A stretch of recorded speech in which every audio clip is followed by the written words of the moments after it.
एक बार एक गांव में कृति नाम की लड़की रहती थी। कृति गांव की ही एक कोठी में रहती थी, जहां कृति के बाबा गांव के सबसे बड़े जमींदार थे। लेकिन उसके पिता की जुआ खेलने की लत ने उसके पूरे परिवार और दौलत को बर्बाद कर दिया। कृति के परिवार में कोई नहीं था। असल में कृति के पापा ने एक बार जुआ खेलते समय अपना सब कुछ दांव पर लगा दिया और वो हार गए। जुए में हारने पर दौलत तो गई ही गई, साथ ही साथ कृति की माँ ने भी तंग आकर जहर खा लिया। कृति की माँ के बाद उसके पिता भी ज्यादा दिन नहीं जिए और ज्यादा शराब पीने से उनका लिवर फेल हो गया और उनकी मौत हो गई। अपने पिता की इस जुए की आदत का सबसे बड़ा शिकार बनी अनाथ कृति। उस बेचारी का क्या दोष था? अब ना ही उसका कोई ख्याल रखने वाला था और ना कोई रोटी देने वाला। पेट पालने के लिए मजबूरन कृति गांव के घरों में झाड़ू पोछा करती। कृति का ये सब करने का बिल्कुल भी मन नहीं करता, क्योंकि जिस घर में वो काम करती थी उसका मालिक उसे बुरी नजरों से देखता था। लेकिन 2 वक्त की रोटी के लिए कृति ये सब भी झेल लेती थी। कृति रोज सुबह सुबह गांव के मंदिर में जाती और अपनी दर्द भरी कहानी भगवान को सुनाती। हे ईश्वर, किस जन्म का तू मुझसे बदला ले रहा है? क्योंकि इस जन्म में तो मैंने किसी का भी बुरा नहीं किया। अब तू ही बता, अगर मेरा बाप जुआ खेलता था तो क्या इसमें मेरी गलती है? मैंने तो हर बार उन्हें जुआ खेलने से रोका, यहाँ तक कि रोकने के चक्कर में मार भी खाई, लेकिन हमेशा यह विश्वास रहा कि एक दिन तू सब ठीक कर देगा। मैंने तुझ पे भरोसा किया और तूने मेरे भरोसे का आज मुझे ये सिला दिया। न खाना है न कोई अपना, काम पे भी मालिक बुरी नजर से देखता है। क्या यही तेरी महिमा है? कृति की आंखों में आंसू भर आए और वो वहीं बैठकर फूट फूट कर रोने लगी। लेकिन कृति ने आंसू पोंछे और वहाँ से उठकर जाने लगी कि तभी उस मंदिर के बाहर एक बूढ़ा आदमी दिखा जो उसे घूर रहा था। कृति को लगा कि ऐसे ही कोई भिखारी होगा जो उसे रोता हुआ देखकर घूर रहा हो। कृति उस पर बिना ध्यान दिए वहाँ से तुरंत अपने घर चलती बनी। लेकिन अब तो उस बूढ़े आदमी की कृति को देखने की आदत पड़ गई थी। जब भी कृति मंदिर जाती और भगवान को अपनी आप बीती बताती, वो बूढ़ा वहीं खड़ा उसकी बातें सुनता और उसे घूरा करता, लेकिन कभी मंदिर के बाहर कृति का पीछा नहीं करता। कृति को लगा कि वो बेचारा भीख की आस में उसे देखा करता है। कृति के पास कोई बहुत ज्यादा पैसे नहीं थे, फिर भी वो दान पुण्य करने में बिल्कुल भी हिचकिचाती नहीं थी। एक दिन मंदिर के बाहर खड़ा वो बूढ़ा आदमी जब कृति को घूर रहा था, तो कृति भगवान के पास जाने की बजाय उस बूढ़े के पास गई। बाबा जी, अगर पैसे चाहिए तो बेहिचक मांग लिया करो। ऐसे किसी और को घूरोगे तो वो गलत मतलब निकालेगा।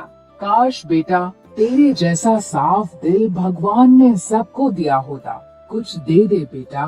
कृति ने अपनी जेब से एक 10 का सिक्का निकाला और उस भिखारी के जेब में डाल दिया।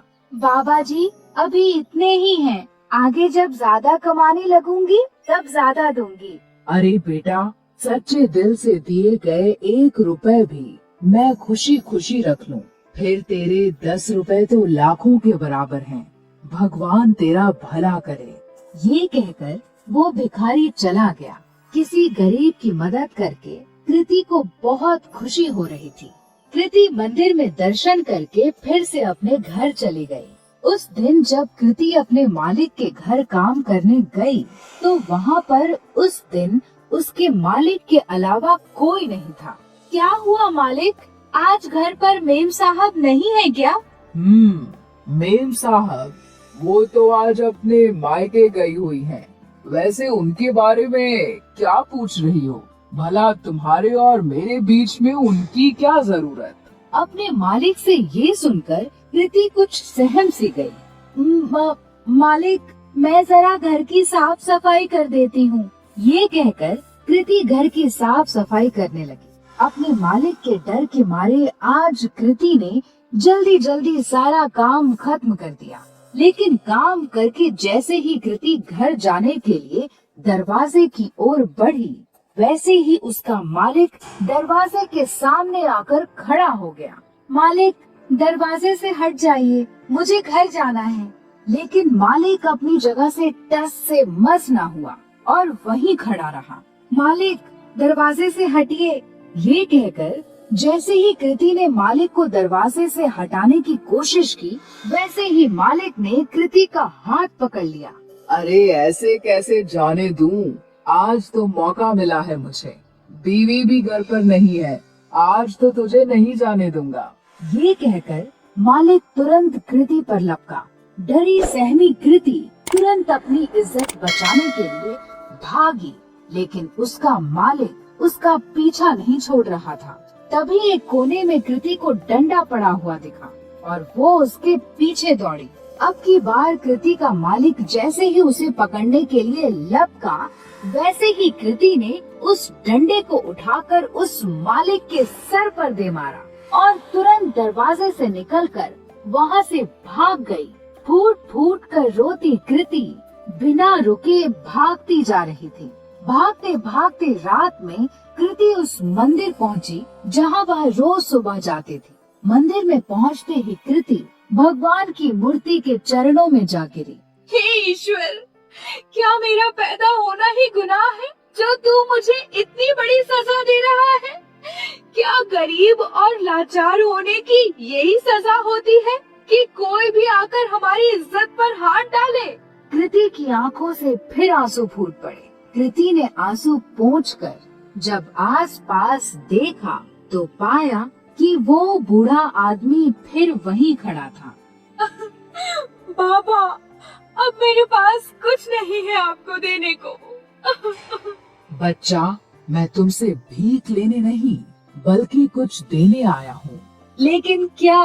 तेरी कोठी के पीछे वाले कमरे में एक जादुई खजाना है जो सही समय आने पर अपने आप तेरे हाथ में आ जाएगा। ग्रहों की दिशा बता रही है कि आज ही वो सही समय है। कृति पहले से ही परेशान थी और ये सब सुनकर उसे और गुस्सा आ गया। बाबा जी, आपने मेरा दिल बहलाने के लिए ये सब कहा, मुझे बहुत अच्छा लगा, लेकिन मुझे झूठ पसंद नहीं। ये कहकर कृति अपनी कोठी की ओर चल दी। उसे बार बार ये डर सताए जा रहा था कि अगर उसका मालिक बेहोशी से उठ गया तो उसे जिंदा नहीं छोड़ेगा। वहीं दूसरी ओर उसके दिमाग में उस बूढ़े भिखारी की भी बात चल रही थी। घर पहुँचते पहुँचते आसमान में बादल छा चुके थे और ऐसा लग रहा था कि मानो जैसे बहुत जोर की बारिश होने वाली है। कृति के कोठी में पहुँचने के कुछ देर बाद ही बारिश शुरू हो गई और बहुत जोर से पानी बरसने लगा। मूसलाधार बारिश के चलते कृति की पुरानी कोठी की छत से पानी टपकने लगा। आज तक कभी कृति ने इतनी तेज बरसात नहीं देखी थी। कृति जैसे ही छत की मरम्मत के लिए अपना छाता निकालकर बाहर गई, वैसे ही उसका छाता तेज हवा में फट गया। परेशान कृति फिर अंदर आई और सर ढकने के लिए कुछ ढूंढने लगी। आगे कुछ ना मिलने पर वो कोठी के पिछले हिस्से में चली गई, जहां उसके बाबा का पुराना कबाड़ रखा था। ढूंढते ढूंढते उसी कबाड़ में कृति को एक छाता मिला। चलो, इसी से काम चलाया जाए।